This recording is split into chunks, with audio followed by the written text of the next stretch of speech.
ఉచితంగా సినిమా చూపించడం అనేది ఒక ట్రాప్. 6 నెలల క్రితం మా కుటుంబంలో ఒకరు డిజిటల్ అరెస్టుకు గురయ్యారు.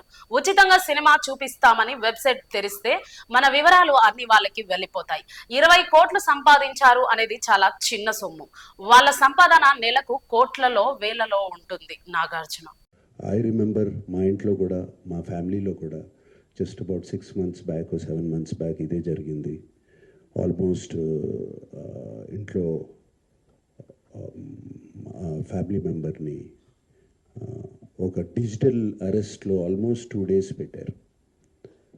ఇదే సేమ్ ఒక ఆర్గనైజేషన్ ఇస్ డన్ సో, వాళ్ళు ట్రాక్ చేస్తారు, వీక్నెస్ చూసుకుంటారు, ఎలా పట్టుకోవాలి, వీళ్ళని ఎలా చేయాలి అని చేసి, and they have all the details, credit card account details, everything.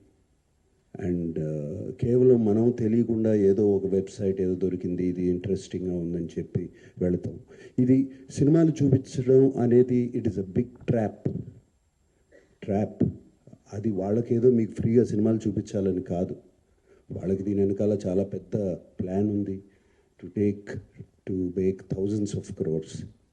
This 20 crores అన్న సజ్జనార్ గారు అన్నది is a very small amount వాళ్ళకి. అండ్ 3 కోట్లు దొరికిందన్నారు, నాకు తెలిసి వాళ్ళకి జస్ట్ చేంజ్ అది.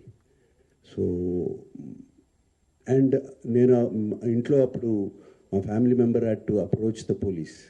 నాకు ఇలా జరుగుతుంది అంటే ఇమీడియట్గా when police came on line వచ్చినగానే వాళ్ళు 1 సెకండ్లో మాయమైపోయారు. వాళ్ళని ట్రేస్ చేయడం కూడా కుదరలేదు తర్వాత, అంత పకడ్బందీగా ఉన్నారు.